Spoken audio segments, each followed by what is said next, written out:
हरे कृष्णा, राधे राधे। माघ महा महत्तम अध्याय 1।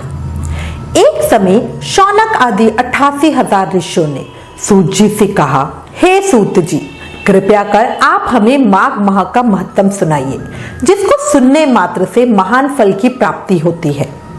इस पर सूत जी बोले, हे मुनिवरों, आप लोगों को साधुवाद देता हूँ। आप लोग भगवान श्री कृष्ण के शरणागत भक्त हैं, इसलिए प्रसन्नता और भक्ति के साथ आप लोग बार बार भगवान की कथाएं पूछा करते हैं।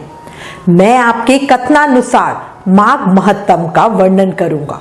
जो व्यक्ति अरुणोदय काल में स्नान करके इस महत्तम को सुनते हैं, उनके पुण्यों की वृद्धि और पाप का नाश होता है। एक समय मैंने अपने गुरु श्री व्यास जी से कहा, हे गुरुदेव, कृपया करके आप मुझसे माघ मास का महत्तम कहिए, क्योंकि मैं आपका शिष्य हूँ। ये सुनकर मेरे गुरु महाराज व्यास जी मुझे बताने लगे कि रघुवंश के राजा दिलीप एक समय यज्ञ के स्नान के पश्चात पैरों में जूते और सुंदर वस्त्र पहनकर शिकार की सामग्री से युक्त कवच और शोभायमान आभूषण पहने हुए अपने सिपाहियों से घिरे हुए जंगल में शिकार खेलने के लिए अपनी नगरी से बाहर निकले।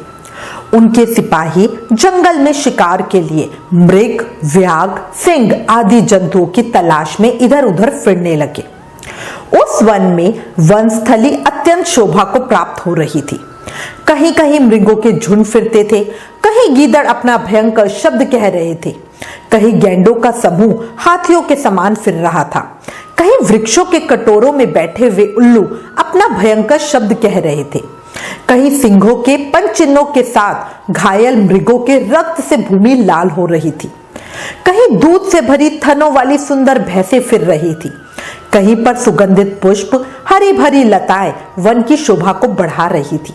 कहीं बड़े बड़े पेड़ खड़े थे, तो कहीं पर उन पेड़ों पर बड़े बड़े अजगर और उनकी केंचुलियां भी पड़ी हुई थी। उस समय राजा के सिपाहियों के बाजे की आवाज सुनकर एक मृग वन में से निकलकर भागने लगा और बड़ी बड़ी चौकड़ियां भरता हुआ आगे बढ़ा। राजा ने उसके पीछे अपना घोड़ा दौड़ाया, परंतु मृग पूरी शक्ति से भागने लगा। मृग कांटेदार वृक्षों के एक जंगल में घुसा। राजा ने भी उसके पीछे वन में प्रवेश किया, परंतु दूर जाकर वह मृग राजा की दृष्टि से ओझल होकर निकल गया। राजा निर्जन वन में अपने सैनिकों सहित प्यास के मारे अति दुखी हो गए। दोपहर के समय अधिक मार्ग चलने से सैनिक थक गए और घोड़े रुक गए। कुछ देर बाद राजा ने एक बड़ा सुंदर सरोवर देखा, जिसके किनारे पर घने वृक्ष थे। इसका जल सज्जनों के हृदय के समान स्वच्छ और पवित्र था। सरोवर का जल लहरों से बड़ा सुंदर लगता था। जल में अनेक प्रकार के जल जंतु, मछलियां आदि स्वच्छंदता से इधर उधर फिर रही थी। दुष्टों के समान निर्दयी चित्त वाले मगरमच्छ भी थे। जैसे मेघ चातक के दुख को हरता है, इस सरोवर को देखकर राजा की थकावट भी दूर हो गई। रात्रि को राजा ने वहीं विश्राम किया और सैनिक पहरा देने लगे और चारों तरफ फैल गए। रात के अंतिम समय में शुक्रों के एक झुंड ने आकर सरोवर में पानी पिया। तब शिकारियों ने सावधान होकर शुक्रों पर आक्रमण किया और उनको मारकर पृथ्वी पर गिरा दिया। उस समय सब शिकारी कोलाहल करते हुए बड़ी प्रसन्नता के साथ राजा के पास गए और राजा प्रभात हुआ देखकर उनके साथ ही अपनी नगरी की तरफ चलने को तैयार हुआ। उसी समय राजा ने एक तपस्वी को देखा, जिनका शरीर तपस्या और नियमों के कारण बिल्कुल सूख गया था, जो मृगछाला और वल्कल पहने हुए थे और नख, रोम तथा केश धारण किए हुए थे।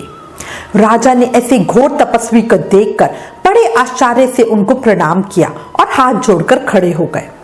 तपस्वी ने राजा से कहा, हे राजन, इस पुण्य शुभ माघ मास में इस सरोवर को छोड़कर तुम यहाँ से क्यों जाने की इच्छा करते हो? तब राजा दिलीप कहने लगे, हे महात्मन, मैं तो माघ मास में स्नान के फल को कुछ भी नहीं जानता।